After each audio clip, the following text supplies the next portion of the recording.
Бұралхан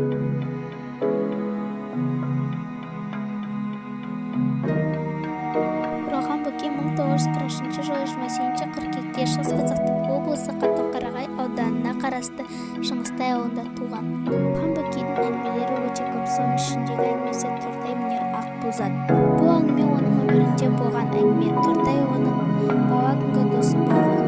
Тортай Оралханнан 2-3 жас үлкен болған. Тортай әке-шешеден тым ерте айырылған. Алыстан қосылар аталастарын есептеп жүреді. Қой аузынан шөп алмас жуас, құлағының сәл мүкісі бар бала. Ол басқа балалар сияқты көп ойнамайтын жасқаншақ болады. Біріне көрі ерекшелігі таңнан кешке кітап оқиды. Тортайдың арманы жазушы болу еді. Тортай тек Оралханмен ғана сырын бөлісіп, уақытын солмен өткізеді. Бір-біріне адал, айырылмас достар болады.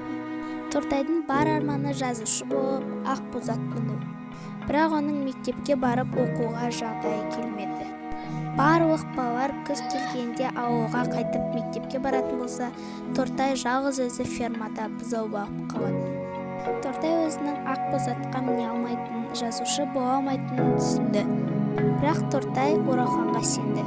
Оралхан мен Тортай қоштасатын кезде Оралхан Тортайға «Мен саған Ақбозат сыйлаймын» деп уәдесін берді.